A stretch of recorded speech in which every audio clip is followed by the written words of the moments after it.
Vous voulez savoir comment prospérer dans le dernier trimestre 2024 pour les cryptos? Certains annoncent un bull market. Comment se positionner? Personnellement, je vois plus un bear market rally, une option, ou alors pourquoi pas un blow off top, une autre option. Les élections américaines approchent. On a un dollar index qui est sur la tangente. On va analyser le marché des bitcoins, regarder les cryptos et voir trois manières d'approcher le marché pour bien se positionner pour le dernier trimestre. Donc c'est le projet de cette vidéo qui est toujours enregistré à chaud. J'espère que ça vous plaira, que vous y trouverez de la valeur. C'est tout le bien que je vous souhaite. Donc bienvenue sur la chaîne. On va parler d'abord du bitcoin. On va dézoomer un petit peu pour montrer l'action du prix, tandis que on est toujours dans une zone horizontale qu'on va considérer de consolidation ici. Si vous voyez l'horizontalité de la chose, hein, je pense que tout le monde la voit puisque c'est horizontal depuis presque maintenant un an. Donc on est allé chercher les lots les plus évidents deux fois et on a réintégré ici totalement au milieu du range. Donc là on est en train de faire coucou à l'open monthly qui peut opposer une résistance, et aussi je ne sais pas si vous êtes au courant, mais souvent les milieux de range c'est pas le meilleur endroit pour intervenir quand on est trader ou investisseur, mais toujours est-il que le pire est derrière nous. On pourrait considérer cette zone ici encore, si elle était revisitée disons par accident sur le Bitcoin, comme une zone d'achat potentiel intéressante, avec ici un petit pic au niveau du volume profile, donc 52 000, si un jour il y a un accident, c'est cadeau, ou en tout cas à tenter. Maintenant, on n'a pas résolu le range, hein, on est toujours au cœur, donc ça veut dire plus de la même chose globalement, hein, plus de range, même si on va regarder tout de suite ensemble que les indicateurs de tendance daily sont en train de changer, si on se réfère à Ishimoku. Ça devrait ne pas tarder. Donc ici on est au niveau du point de contrôle, le pic un petit peu de volume de cette distribution maintenant en cloche. Un investisseur disons prudent qui cherche de la confirmation dans son trading souhaite soit rentrer là où je vous ai indiqué ici sur Bitcoin, soit une acceptation au-dessus ici qui pourrait nous amener à un AB égale CD, si on considère la manière un petit peu symétrique que les marchés aiment bien se déplacer. Le AB égale CD, comment je peux cloner ça? Je peux, et je le fais, ça nous emmènerait potentiellement à pas loin du chiffre rond psychologique des 100 000 qui pourrait faire une bonne opération marketing. On va regarder un petit peu. Alors personnellement, l'idée là, c'est de se gratter la tête ensemble, d'essayer de faire une analyse. Sachez que quand je finis une vidéo, je fais pas forcément ce que je vous dis dans la vidéo, parce que souvent je prends des décisions au jour le jour.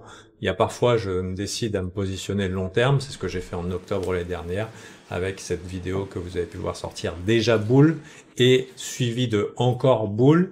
C'est une vidéo qui avait été assez mal reçue parce que c'est le moment où j'ai décidé de me positionner sur les altcoins pendant une période assez longue, et ça a été la période de la lancée. Sinon, quand le marché, je considère que parfois il est en mode traders market, c'est-à-dire qu'il faut prendre profit, et parfois il est en mode holders market, et la question qui se pose, c'est est-ce que septembre, octobre, c'est le moment où il faut se repositionner holders market? C'est ce qu'on va voir ensemble aujourd'hui. Bon, j'aimerais regarder avec vous les open interest sur plusieurs choses. Déjà, même si d'un point de vue investisseur, le Bitcoin, ça a toujours bien fonctionné, en tout cas depuis son existence. Ça peut changer, mais ça a bien fonctionné en mode DCA. D'ailleurs, c'est le seul asset où on a une preuve statistique que le DCA fonctionne. Votre pire shitcoin, le DCA, Dollar Cost Average, c'est une mauvaise stratégie, surtout s'il est en tendance baissière.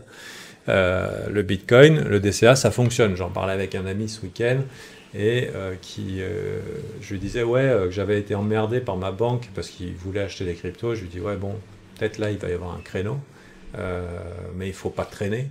Et je lui dis c'est quoi ta banque? Parce que des fois il y en a qui font chier. Par exemple, je lui disais moi en 2020 quand j'ai voulu acheter le Bitcoin à 6000, le Crédit Mutuel, il me faisait chier à mort. Et la conseillère, elle m'a appelé, elle me dit ouais, c'est pourquoi vous faites ça. J'ai une petite intuition sur l'économie et sur la possible inflation. Je pense que c'est une très bonne idée de faire ça. Elle a été obligée de faire son job entre guillemets de censure. Hein. France, pays de la liberté. Salut Telegram, Ton et Note qui ont apprécié ce pays de la liberté française. Donc ici, donc le Crédit Mutuel m'a bien fait chier. Elle a dû bien rigoler, en tout cas bien faire la gueule. Elle voulait me protéger, hein, ma conseillère évidemment. Et en fait, quand je lui dis ça à mon pote, il me dit quoi, 6000 balles? Et il me dit c'était quand? Je lui dis c'était en 2020. Il dit en 2020? Et là maintenant il y a combien? Il y a 60 000. Alors c'est vrai entre temps on a fait des zigzags, mais pour un investisseur long terme, acheter du Bitcoin de manière relativement régulière, ça reste une bonne idée. Si on considère plusieurs choses. Déjà, c'est que contrairement à d'autres altcoins, on a une Bitcoin dominance qui a pas mal grandi ces dernières années, malgré la multitude de shitcoins qui sortent tous les mois. Ne vous offensez pas par le terme shitcoin. Hein. Ici, vous voyez, on a une tendance haussière bien définie au niveau du Bitcoin dominance. Ça peut continuer, d'autant plus qu'on se rend compte du côté éphémère de certaines cryptos, pas toutes bien sûr, mais on a pu voir comment les mêmes coins, ça venait, ça sortait, et qu'on pouvait en sortir des millions par jour, et ça ne changeait rien, cette Bitcoin dominance. Bitcoin fait son taf de prendre la thune. Maintenant, est-ce que ça va monter à l'infini? Je peux pas le garantir, mais pour l'instant, c'est Bitcoin qui gagne. Ici, alors que du coup, pendant ce temps-là, là où si on demande à un enfant de 3 ans dans quelle direction BTC ça va plus comme ça. Et si on demande à un enfant de 3 ans vos cryptos préférés, dans quel sens ça va, il va dire papa ça va par là. Donc là c'est la version simple de la tendance. Si vous voulez y mettre de la science, vous mettez Ishimoku et puis vous verrez que c'est pas très différent des EMA, des super trends ou autres. Les indicateurs sont plutôt dans le rouge. Ça se trouve c'est la fin, mais on va parler de l'idée de bear market rally ou de bull market. Je vais essayer d'évoquer ça avec vous pour vous donner un maximum d'éléments décisionnels ici. Donc Bitcoin, je pense que dans un portfolio d'investisseurs, c'est quand même un bon truc, même si peut-être on n'a pas fini de revisiter dans cette zone, ou peut-être si vraiment tout tourne mal et qu'on passe dans le scénario apocalyptique de la récession que j'ai évoqué dans ma dernière vidéo, un petit retour dans les 44 000 ne serait pas impossible. Donc à quoi ça pourrait être dû? Parce qu'on se dit ouais mais bon, le public il va pas paniquer sur le Bitcoin. Ça peut arriver si on regarde par exemple ce qui s'est passé sur Huobi et probablement Justin Sun qui a démenti, mais il y a que lui qui a pu déployer autant de stablecoins. Et si on regarde un petit peu, donc on a du milliardaire chinois ou autres milliardaires qui sont partis gros et qui ont ajouté encore et encore tout ce qu'ils ont pu pour long BTC, y compris au top temporaire où 500 millions ont été ajoutés ici. Et là, disons que là, c'est martingale power. Le martingale s'est ajouté à ses perdants parce que ici, comme on voit, il y a zéro décharge d'open interest. Ça veut dire qu'ils ont continué à déployer encore plus de longues pour ajouter. Donc ici, on a coincé quand même pour 1 milliard de longues au top et qui avait l'air d'avoir les moyens et la volonté de continuer à pousser pour ne pas prendre leurs perdants. Ça, c'est des longues qui vont devoir clôturer. À un moment, c'est des longues, c'est très probablement des longues. Et ils vont devoir clôturer à profit. Plusieurs manières de le faire. C'est de le faire dans les liquidations de short si le marché finit par breakout à la hausse, puisque du coup les shorters seront obligés de prendre leur stop, leur liquidation, et ça va faire des achats automatiques pour ces longs qui seront contents de prendre profit dedans, puisque ce sont les buy stop qui vont s'enclencher. Et c'est probablement Justinson qui est derrière. On a vu d'ailleurs qu'il a pas mal déployé pendant cette période-là, après avoir dépensé énormément. C'était pas gagné ce rallye ici. Si vous regardez les CVD, si on regarde le CVD multitaille que propose Material Indicator toutes les 2 heures, pendant cette zone un petit peu de tourmente, on peut voir que les violets ont acheté tout ce qu'ils ont pu non-stop. Et en général, les violets, c'est des market makers qui ont du pouvoir, qui bougent le marché. Et ils se sont pris des claques. Et le marché leur est revenu dans la tronche plusieurs fois. Ici, c'était plutôt incertain, ces petits mouvements dans les 58 000, 60 000. Et ils ont acheté pour finalement réussir à breakout. Ce n'est pas une science exacte, je ne sais pas ce qui se passe en coulisses, mais moi, de mon côté, qu'est-ce que j'ai vu? J'ai vu des pump and dump dans les mêmes coins sur écosystème Tron. On a vu tous les coins de Justine qui sont mis à pomper leur mère, TRX, Sun, JST, BTT, donc plein de coins, donc il a pompé tout son écosystème. Et pour moi, je me suis dit, ok, le gars a besoin de thunes pour, entre guillemets, sauver son long qu'il a fortement abusé ici dans cette zone. Peut-être il va gagner, puisque bon, bah, il est plus fort que moi, il a plus de capital. Et a priori, il n'a pas trouvé quelqu'un assez fort en face pour lui dire merde. Donc voilà, ici, une fois de plus, juste un Sun sauvé, on dirait. Ou pas loin. Mais s'il trouvait un adversaire à sa taille, par exemple du temps de Sam Bankman-Fried, il y aurait eu un milliardaire de moins dans la crypto, garanti. Ça aurait pas traîné. Hein. Remember 3 Arrow Capital. un gros surexposé. C'est dead. Hein. Je veux dire, c'est beaucoup plus rentable d'aller faire les poches à un milliardaire surexposé que à Popol et ses 1000 balles. Donc voilà. Ici, il a fait fort. Justine, j'imagine, il y avait d'autres personnes dont ça a servi les intérêts. Donc voilà, juste le petit nota bene que c'est peut-être pas forcément à la hausse que ça se résout parce que ici on a quand même quelqu'un qui est ou un groupe, une entité qui est fortement exposée longue sous l'eau. À noter que ce que je vous ai montré à hauteur de milliards, c'est la même à 3500 sur Huobi. Donc ici, avec une incapacité de Justin Soleil, Justine Sun, de sortir de son long alors qu'il est sous l'eau. Pareil, je vais voir si je peux vous montrer que Huobi, mais pareil, c'est un long à hauteur de milliards, qui lui est encore beaucoup plus sous l'eau, donc il n'a peut-être pas rencontré les intérêts d'autres milliardaires qui ont repoussé sur Bitcoin. Là. On va voir, hop, je me mets en daily. Donc là, l'oméga long de sa maman, voilà quoi. Ça c'est pas mon trading. J'ai pas les moyens d'ajouter permanence à l'infini jusqu'à ce que je gagne. J'ai pas ce genre de moyens. Tant mieux s'il s'en sort, mais ici il y a une faiblesse potentielle. Il y a une faiblesse potentielle sur ce marché. C'est la purification des UOBUL. Maintenant, une tendance est une tendance. Et nos boomers de Wall Street en ont rien à péter. S'ils ont décidé que eux aussi ça serait à la hausse, et ben ça sera à la hausse. Donc indicateur de tendance, Ishimoku, on n'est pas loin de passer au-dessus de la daily, pas encore. Bon, voilà. Le fait qu'on passe au-dessus, c'est quasiment inévitable, même si on venait à temporiser jusqu'au mois de septembre-octobre. Voilà. D'ailleurs, en parlant de septembre-octobre, si on regarde les performances du Bitcoin, septembre, c'est pas un bon mois en général. C'est rarement un bon mois. 2023, c'était bull, c'est 4%. Donc, plus de chop-chop, disons. Juin 2023, alors attendez. À quel autre moment septembre, c'était bien? En 2016. L'année de la veille du bull market. Ça peut être une bonne indication. Ça se trouve, on est encore en période de chauffe. Hein. Mais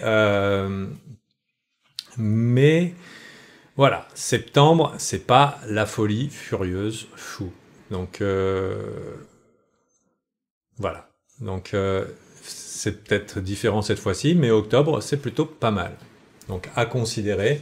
que, alors que les gens espèrent, sont enthousiastes, il y a peut-être encore du temps pour accumuler vos cryptos préférés, que ce soit du Bitcoin, puisque septembre, c'est plutôt pas mal. Octobre, même en bear market, ça a quasiment toujours été bien. Donc ça voudrait dire qu'il est envisageable qu'on ait un rallye qui nous emmène à de nouveaux ATH au mois d'octobre. Mais est-ce qu'il y a vraiment espérer ou partir gros en septembre? On verra des stratégies qui vont nous permettre de positionner pour cette fin d'année. Voilà.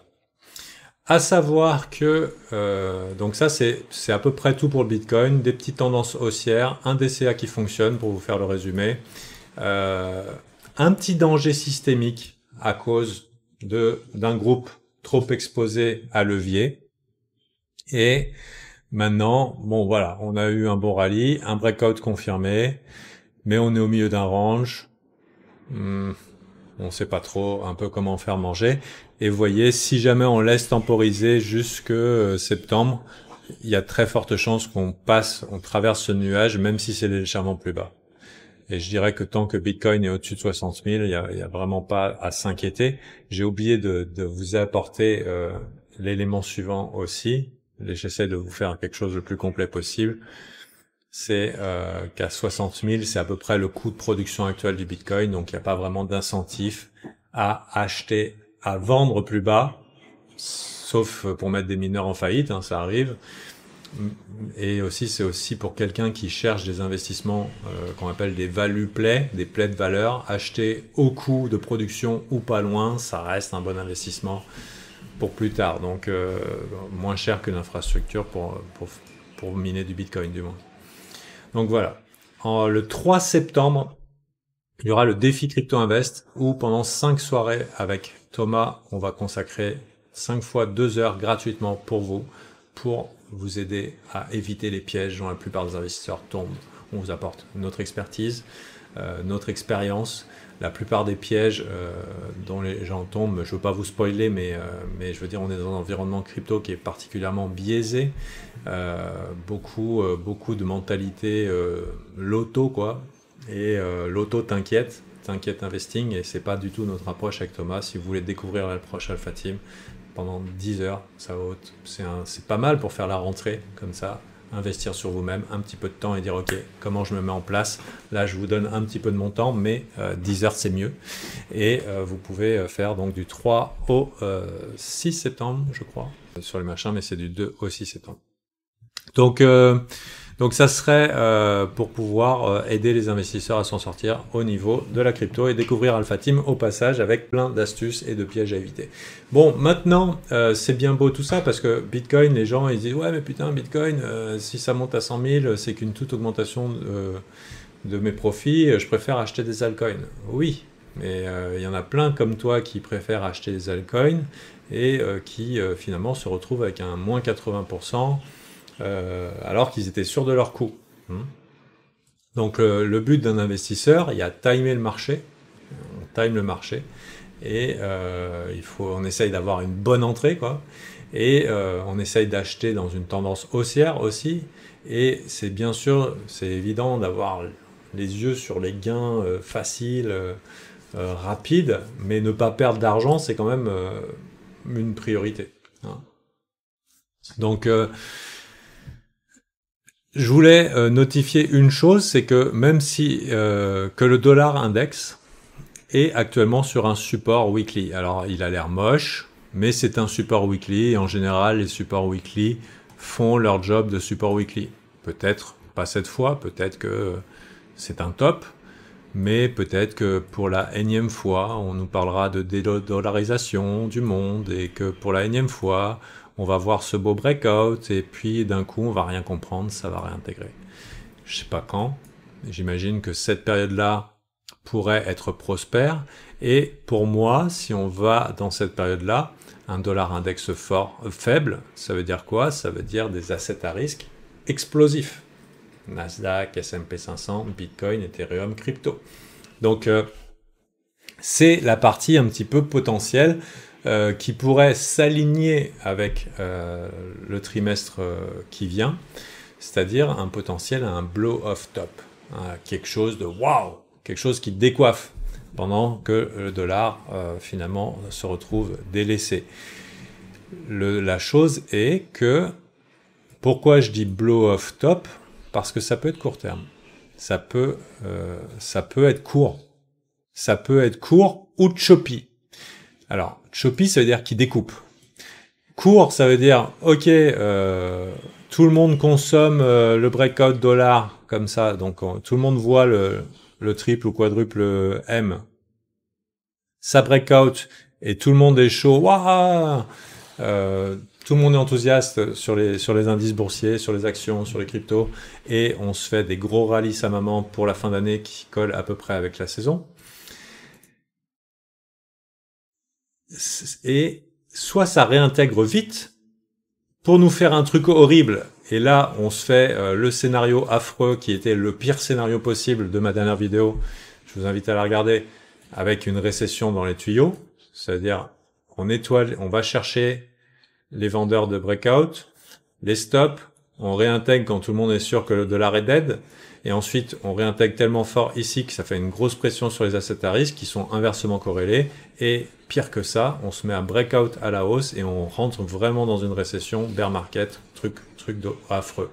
Ça c'est moche. Ça c'est l'investisseur long terme ici se fait détruire parce qu'il n'est pas prêt à des bear markets de plusieurs années, et en plus dans les cryptos les gens se sont rentrés des trucs dans la tête que c'est obligé qu'il y ait un bull market qui vienne, mais il n'y a rien d'obligé du tout, quoi. Il y a obligé de faire attention à ce qu'on fait, surtout. Donc ce que je vous apprends dans le défi Crypto Invest, lien en descriptif. Ici l'autre cas, ça se passe un peu mieux et le marché fait son truc de marché. C'est-à-dire, il rebondit, le dollar index, mais il continue à faire des plus bas sommets, plus bas creux, et on rentre dans une tendance long terme, disons, allez, 2 années de bull market tranquille, avec un dollar qui fait pas trop de pression. C'est très possible. Parce que c'est en général comme ça que ça se passe. Quand on breakout, on fait un plus bas sommet par rapport à celui-là, et on va plus bas, et on fait des plus bas sommets, plus bas creux. Juste ici, la subtilité, c'est celle-ci. C'est ce passage-là. Dans le cadre optimiste, disons d'un bon trimestre, ou de quelques mois, ou d'une année faste, ce petit rebond-là, ça peut être celui qui prend par surprise, qui peut être un petit peu de type Black Swan, qui fait peur aux investisseurs qui se mettent un petit peu trop tôt. Voilà. Donc là, c'est pas le scénario catastrophe, récession, bear market 10 ans ou je sais pas combien de temps. C'est le scénario rebond qui secoue, qui fait de la volatilité. Et du coup, c'est peut-être pas la peine de FOMO sur les altcoins. Maintenant, parlons un petit peu altcoin. Donc, perso, ça fait 7 ans, 8 ans que je suis sur le marché, j'ai connu bear market rally. Donc là, actuellement, si on fait ça, on a potentiellement un bear market rally dans les altcoins. Quand je dis bear market rally, c'est-à-dire que ça c'est bear, c'est pas bull, et on a un bear market rally qui peut avoir une grosse impulsion qui fait FOMO, mais au final, c'est tout ce qu'on a. Si vous voulez rappeler un bear market rally qu'on a connu, par exemple, il n'y a pas longtemps, sur le Nasdaq, c'était juillet 2022, c'était impressionnant. Beaucoup pensaient que c'était là, maintenant et tout de suite, mais non. Hein. On a brisé encore quelques cœurs, quelques culs, le temps de faire un bottom bien propre. Et si vous oubliez ce qui se passe à droite ici, qui est quand même sympathique, ici, ce bear market rally, chaud à short. Très chaud. C'est violent, c'est fort, c'est puissant. Il ne faut pas aller contre. Par exemple, là, on est peut-être déjà dans un bear market rally sur les altcoins. Il ne faut pas lutter contre. Mais par contre, il ne faut pas non plus espérer trop tôt, parce que parfois, il faut du temps pour qu'un marché trouve un bottom, surtout à échelle weekly. Donc, prenons un truc de base. C'est peut-être un peu trop tôt pour dire ce truc-là, il a bottom. C'est une bonne entrée. Et à la limite, une bonne entrée, si ça va jusque-là, par exemple, si on regarde le volume profile, eh ben, c'est une bonne entrée bien rentable. Mais la différence entre le bull market qui fait ça et le bear market rally, c'est que le bear market rally, il peut refaire ça derrière. Et en fait, c'est pas anormal du tout. C'est la tendance.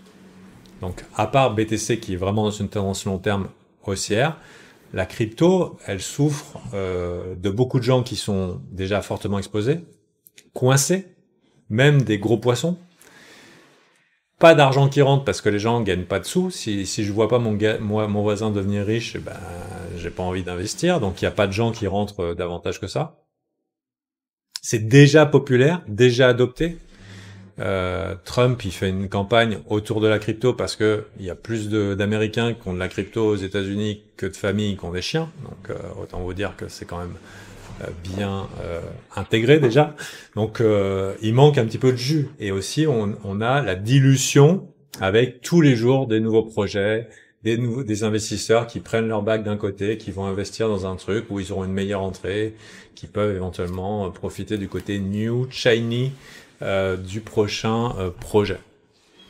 Donc il faut être sélectif et il faut aussi être prudent parce que ce qui nous attend, c'est pas forcément un bull market, c'est peut-être un bear market rally. Bien sûr, pour ça, il faut avoir un bon sens de l'observation et une bonne expérience. Donc voilà, donc il faut bien sélectionner les assets. Après, il y a des assets qui feront mieux que d'autres et qui ont plus d'espoir long terme. Mais voilà. Donc, quand on voit ce genre de truc, et si on a par exemple un bear market rally qui commence en août, ça peut être août, septembre, machin, mais finalement fin septembre affreux, et étrangement, bah, la deuxième vague, c'est la bonne. C'est la première impulsion était le potentiel premier V d'un W, d'une belle structure weekly comme on a connu sur Nasdaq. Donc c'est aussi... J'aime bien dire l'expression when FOMO, FOMO first. Je dirais que une stratégie, ça peut être soit vous timer avec une jolie structure, c'est avec peut-être des prises de profit partielles parce que c'est pas garanti que ça monte à l'infini comme on vous l'a promis. Il y a quand même beaucoup de nos amis qui sont restés coincés là-dedans et qui attendent désespérément un miracle. Mais je dirais qu'il y a sûrement plein d'investisseurs qui seraient très contents de ne serait-ce que acheter un altcoin et de prendre un profit à 100%. 100%, ça peut prendre 3 ans à 7 ans sur certains assets traditionnels. Je peux vous dire que la finance traditionnelle serait très content de prendre profit sans laisser des investisseurs coincés gagner leur x10 qu'on leur a promis sur d'autres chaînes. Les possibilités aussi, c'est peut-être sur vos coins préférés qui ont un bon potentiel, vous positionner par exemple par petite touche. Je suis pas partisan d'ajouter assez perdant en tendance baissière, mais vu que j'attends un marché plutôt haussier en octobre, pourquoi pas répartir ces investissements sur des trucs qui font sens à échelle de semaines, des petites touchettes comme ça, sans prendre trop de risques, jusqu'au mois d'octobre, mi-octobre à peu près, mi-octobre, fin octobre, pour voir comment ça se passe. Donc ça c'est voilà. Et après pour la diversification, chez Alpha Team, on est très attentif à ce qui se passe actuellement. Il faut considérer qu'il y a des gens qui sont coincés. Donc, mais il y a des narratifs qui fonctionnent, il y a des histoires qui fonctionnent. L'intelligence artificielle va continuer de fonctionner. Pourquoi ? Parce que notre monde est transformé tous les jours. Et un autre narratif qui peut aussi fonctionner, c'est la défi. Donc, et en particulier les nouveaux projets. Tout ne va pas pomper. On ne peut pas forcément deviner tout ce qui va pomper. Une bonne manière, c'est de prendre les crypto bubules et puis de regarder qu'est-ce qui a performé le mieux ces derniers temps. Il n'y a pas grand-chose à échelle de mois. On va regarder contre BTC. On a l'écosystème, TRX. Ça c'est Justin qui pompe ses bagues. À échelle de semaine, ça donne quoi ? On a encore des meme coins. Donc est-ce qu'on peut vraiment faire confiance à des meme coins ? Non. Hein. C'est spéculatif. Plus volatile, donc plus petite mise. Bien sûr, les mêmes coins ne vont pas disparaître, mais du coup, il faut s'attendre à plus de volatilité. Et il y a une part de chance, évidemment, si vous êtes dans le groupe de ceux qui pompent, donc vous savez, mais si vous ne savez pas, il va falloir faire l'analyse technique, soigner vos entrées, gérer votre risque. Mais ici, donc là, il n'y a pas grand-chose. Layer 2, un petit peu d'IA, un petit peu de défi, Ave. ING qui se réveille, donc là, il y a des anciens d'octobre l'année dernière qui se réveillent un peu, Ave, ING, NIR aussi. Je vais regarder dans les top 200. Sundog, donc un nouveau chien, super, ça nous fait, voilà, Justin Sun qui redevient milliardaire malgré ses longs coincés sur Huobi. Et voilà, Pepecoin, va trouver quelque chose là-dedans. Va trouver quelque chose là-dedans. Donc il faut être sélectif. Une bonne manière aussi pour l'investisseur, c'est d'avoir des bases en analyse technique. C'est-à-dire que l'investisseur débutant, en général, il va regarder des chaînes YouTube pour essayer de chercher un bon tuyau sur les bons fondamentaux, mais c'est souvent la technique qui précède le fondamental. Donc ça veut dire quoi? Ça veut dire que une belle histoire marketing, ça suffit pas, mais timer avec des signaux techniques, une entrée qui fait sens, je veux dire, même si ça va pas à x1000, au moins on n'achète pas un top temporaire et ça peut aider. Donc il faut quand même passer du temps à observer les graphes et apprendre à observer les graphes plus que juste regarder des news et faire du sondage de youtubeurs. Voilà. Donc là, si je fais un petit peu le bilan, les altcoins intéressants potentiellement, surtout dans un Bitcoin dans un range, avec un Bitcoin ascendant, bullish, si tout se passe bien, mais peut-être avec des turbulences au niveau du dollar index, eh ben on aura peut-être plusieurs occasions d'entrée pour le dernier trimestre, à faire une sélection soit dans l'observation, soit dans les fondamentaux, soit dans les techniques, soit l'observation comme je vous ai montré avec les bulles, et mettre des petites touchettes sur ce qui fait sens pour vous, et puis bon bah voilà, voir si on a un gros rallye, on s'emballe pas, surtout si tout le monde s'emballe un peu trop vite, parce que la surprise c'est qu'il pourrait être court terme, parce que le dollar il peut très bien nous faire quelque chose de méchant. La récession nous pend au nez, si on n'a pas de chance, c'est par là que ça passe. Et de toute façon, un jour ça arrivera. Donc maintenant les cryptos on s'en fiche, hein. Si on a un bull market d'1 an et que ça suffit pour être riche, tant mieux. Mais si c'est quelques mois, attention. Voilà. Donc, si cette vidéo vous a plu, c'est pas de la prédiction de futur, j'essaye d'aider les gens, partager un petit peu mon expérience. Et si cette vidéo vous a plu, je vous invite à rejoindre le défi Crypto Invest. Le lien est en descriptif. 5 soirées conviviales, pas chiantes, où j'essaye de vous intéresser, de vous faire comprendre des concepts pour essayer un petit peu de s'immuniser au Fugazi. Fugazi comme dans le Loup Wall Street. Ouais, le Fugazi, c'est ouais, ça monte, ça monte. Voilà, on n'est pas dans la prédiction de futur, mais c'est bien mettre le maximum de chances de notre côté en étant responsable dans ce qu'on fait, en évitant des pièges qui malheureusement échappent encore à la plupart des gens, des participants du marché, qui sont nourris à l'opium matin, midi et soir. Voilà, donc c'est notre contribution, Défi Crypto Invest. Je me dis, si je peux aider les gens gratuitement pendant une semaine, au moins ils savent que j'ai les moyens et les capacités de les aider. Si j'arrive à faire ça, peut-être que je trouverai mes membres alpha pour plus tard. C'est le but. Sur ce, j'ai fait ce que j'ai pu aujourd'hui. Donc, et on verra un peu comment ça va se passer cette semaine. Si on fait un petit contenu, petit court terme et tout. Je vous invite les shorts de Thomas, ils sont à voir aussi, ils sont très sympas. Il met du cœur à ce qu'il fait. C'est quelqu'un de très sérieux, très studieux. Il étudie vraiment les projets.